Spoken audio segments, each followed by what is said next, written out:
एक दूजे के वास्ते।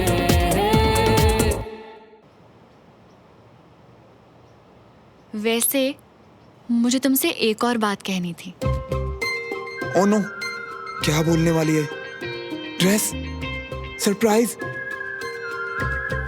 कल वाला सरप्राइज देखा था मैंने तुम्हारा, ताका झाकी करके।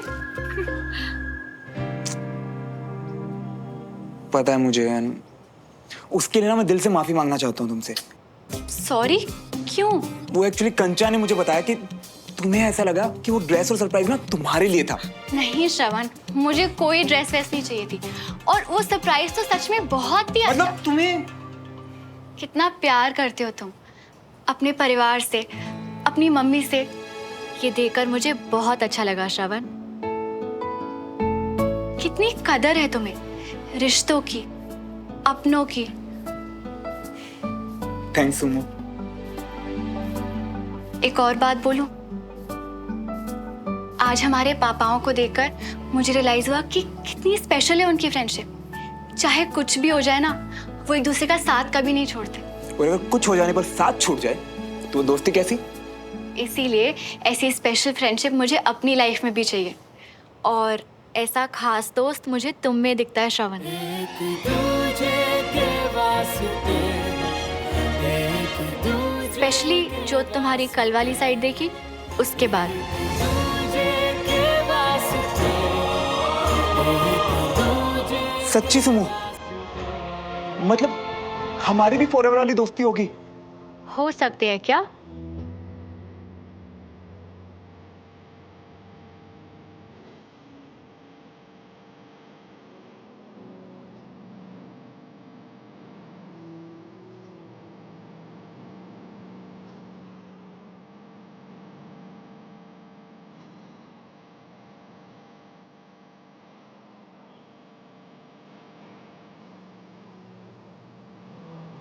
आज से हम भी हमारे पापाओं की तरह दोस्त, सच्चे वाले पक्के दोस्त। यस। किस बात पे तुम मीठा बनता है?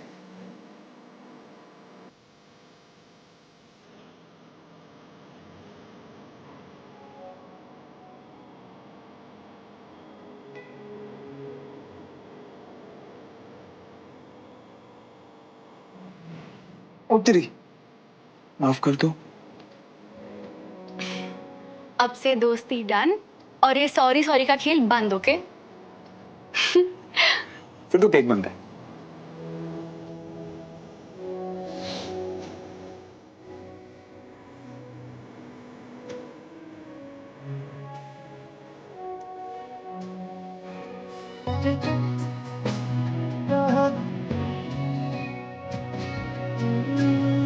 तुझे कितना चाहने लगे हम। बंद करो अपना ये खेल देवराज। तुमने मेरे बेटे विजय को अपने घर बुला के बेइज्जत किया। इसे कहते हो तुम दोस्ती? मुझे माफ कर दीजिए ब्रिगेडियर साहब, राजेंद्र ने नादानी में। तुम्हारे उस डरपोक भाई ने मेरे पीठ पीछे क्या क्या बकवास की, इससे मुझे कोई फर्क नहीं पड़ता है। मुझे फर्क इससे पड़ता है कि उसने मेरे बेटे के सामने बकवास की है। मैं उसके लिए बहुत शर्मिंदा हूं सर। मुझे मालूम है कि उन्हें बहुत बुरा लगा था, और इसीलिए मैंने आज उनसे माफी भी मांगी है। माफी तो तुम मांगोगे क्योंकि तुम्हें जरूरत है उसकी डील में। नहीं नहीं ब्रिगेडियर साहब, आप गलत सोच रहे हैं, ऐसा कुछ नहीं है। मैं रिटायर्ड हूं, अभी भी ब्रिगेडियर हूं, इसलिए बहुत से आर्मी के ऑफिसर से मेरे रिलेशन है, इसलिए तुम्हारी नीयत को जानता हूं। आप बहुत गलत सोच रहे हैं। गलत तो तुमने किया है मेरे बेटे के साथ देवराज। दोस्ती में धोखा देने की कोशिश की है, और उसके बाद भी मैं तुमसे बंद कमरे में बात कर रहा हूं। जानते हो किस लिए? क्योंकि मैं गरिमा रखना जानता हूं। मैं तुम्हारी तरह नहीं हूं कि दोस्त और दोस्ती को फायदे के लिए इस्तेमाल करूं। और एक बात गांठ बांध लो कि अब मैं अपने बेटे को इस्तेमाल नहीं करने दूंगा। तुम किसी लायक नहीं हो, ना दोस्ती के लायक हो, और मेरा बेटा विजय उसकी दोस्ती के लायक तो बिल्कुल नहीं हो।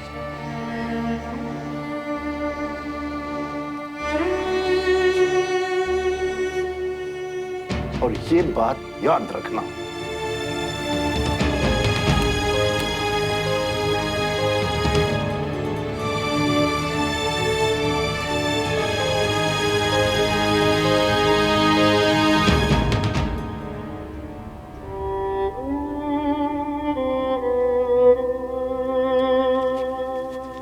दद्दू चलिए, सब बाहर इंतजार कर रहे हैं आपके खाने का।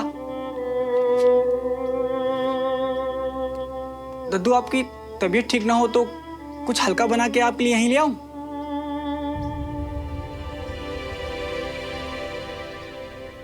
दद्दू कभी कभी घर वालों से बात करने के लिए वक्त निकालना चाहिए। आज मैं इससे बात कर रहा हूं। बेटा, क्या तुझे भी ऐसा लगता है कि सिविलियन को नापसंद करके मैं बात को बढ़ावा दे रहा हूं?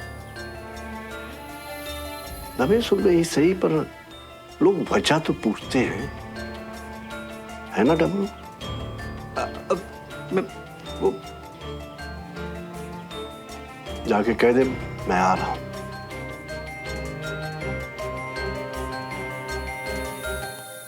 एक सच बताऊं बेटा, मुझे सिविलियन से कोई दिक्कत नहीं है, उस सोच से है जिसमें वो सबसे पहले खुद को और अपने परिवार को देश से आगे रखते हैं। तो वो दिखावा करते हैं कि उन्हें हमसे ज्यादा देश से प्रेम है, पर वो हमारे जज्बे को समझ ही नहीं सकते।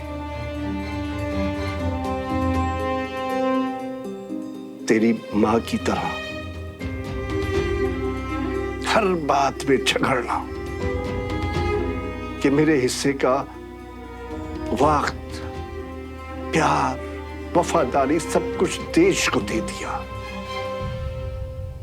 मुझे लगता था कि कभी ना कभी मेरी बात को समझेगी कि देश से प्रेम करना और देश के लिए जीना क्या होता है।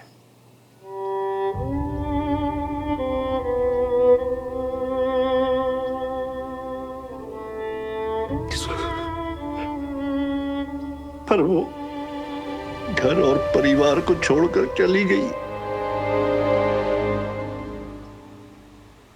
डमरू जी जरा देखो देवराज जी को कुछ चाहिए तो नहीं, बहुत देर हो गई। जी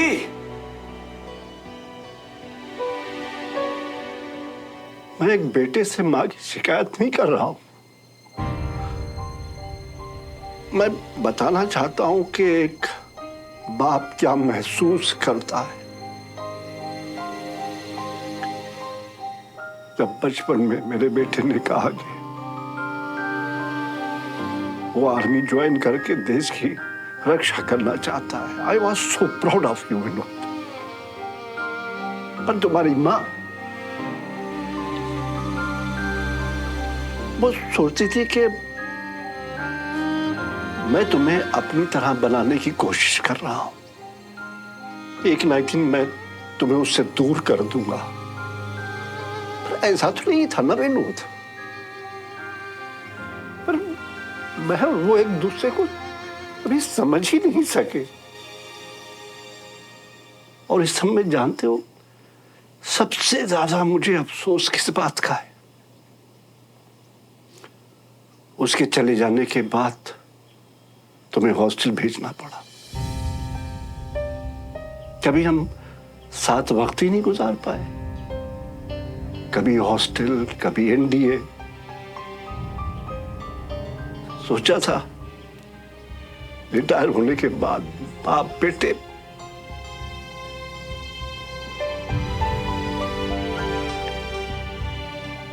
पर उसका वक्त ही नहीं मिला।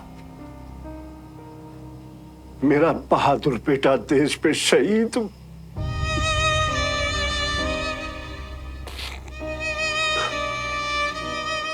उसकी वजह से एक बाप अपने बेटे से दूर रहा।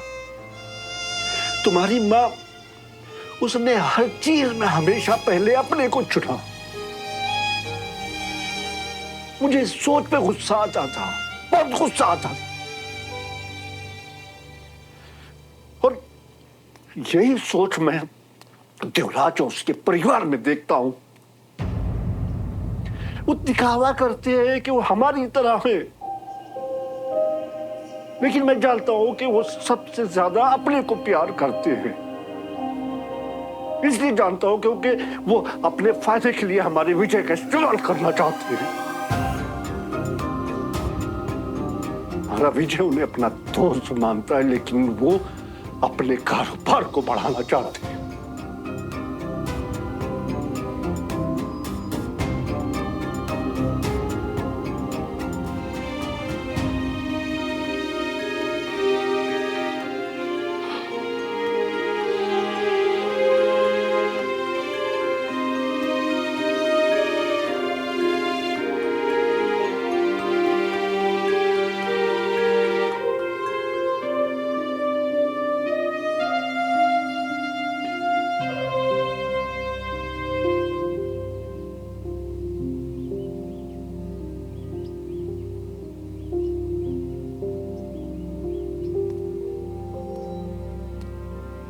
अरे भाई माफ करना, वो मेजर बख्शी का फोन आ गया।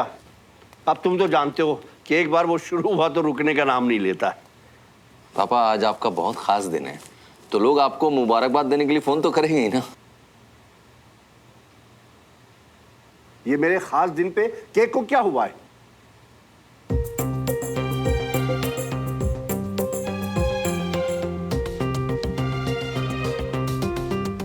सॉरी दादू, वो बहुत टेस्टी दिख रहा था ना, इसलिए मैं एक स्लाइस। ठीक है खाओ भाई, खाने ही के लिए तो है।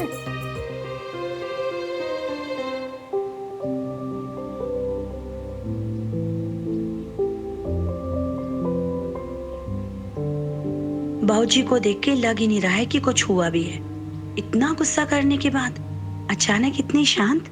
साहब जी पूरे घर में देख लिया पर देवराज जी कहीं नहीं मिले। तो बिना बताए कहीं गए थोड़ी ना होंगे। ऊपर देख के आओ। जी। सुनिए, आप भी बाहर थे ना, भाई साहब दिखे क्या? नहीं। मैं फोन करता हूँ ना।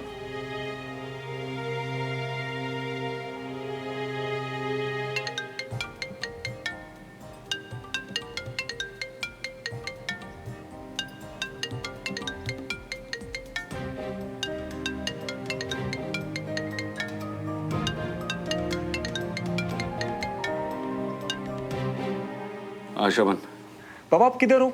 सब वेट कर रहे हैं आपका। बेटा वो कुछ काम आ गया था तो मैं घर चला आया। जरूरी काम? पर अभी तो लंच भी शुरू नहीं हुआ।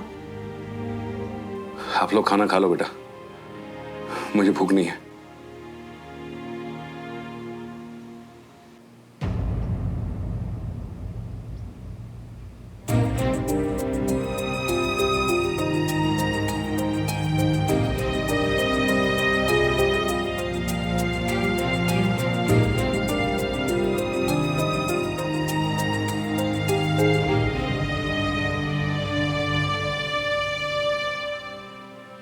जरूरी काम?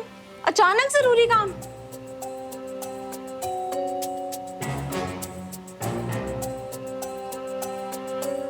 नहीं, वो क्या है ना कि ऐसा कभी करते नहीं है, इसलिए शायद कुछ बहुत ही जरूरी काम होगा।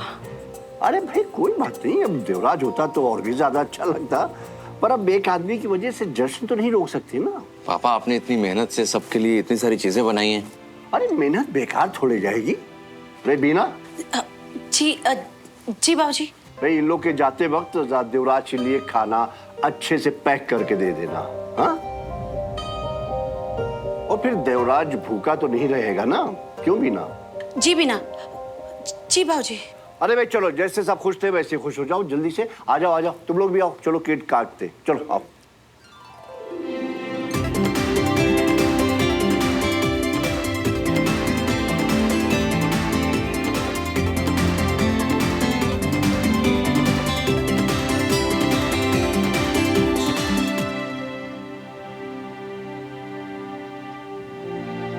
अरे भाई अब इतना भी मिस मत करो देवराज को। अरे यही पड़ोस में तो है। अच्छा चलो, मैं एक चुटकुला सुनाता हूं। क्या हुआ कि एक बार फौज में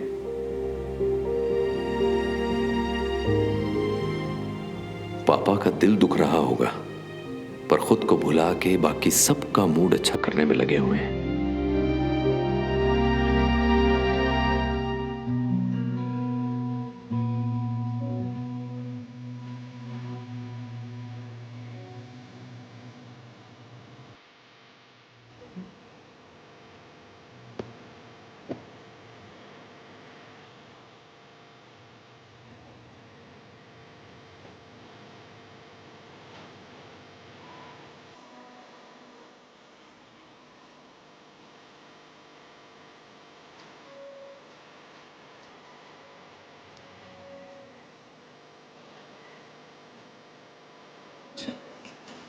गाए दी है इलाही मेरा मान है माही मैं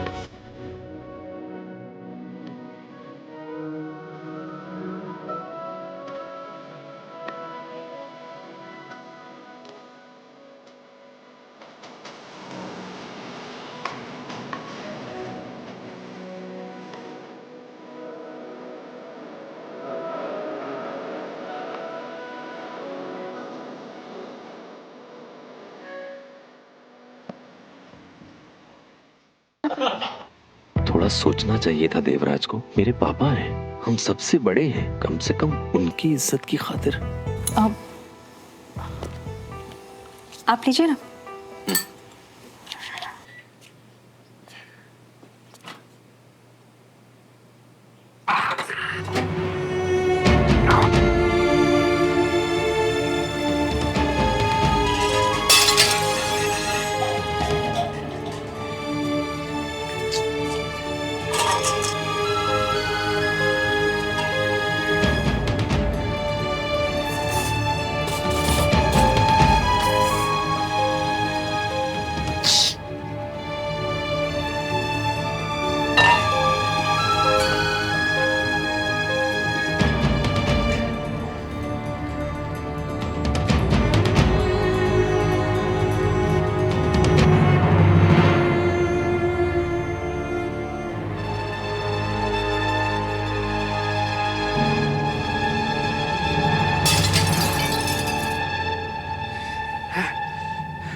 बोल रहे हैं कि मैं मतलबी हूं,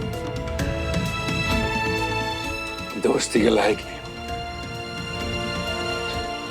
भाई क्या किया मैंने कि मैं दोस्ती के लायक नहीं हूं?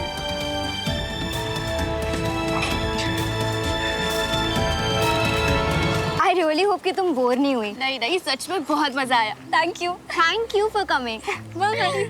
Bye bye Avani. बाय।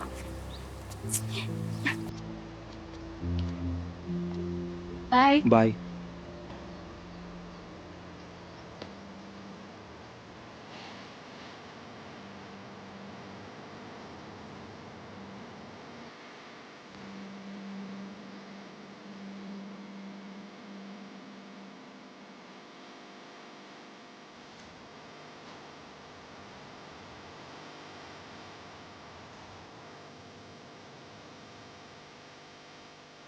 बुद्धू।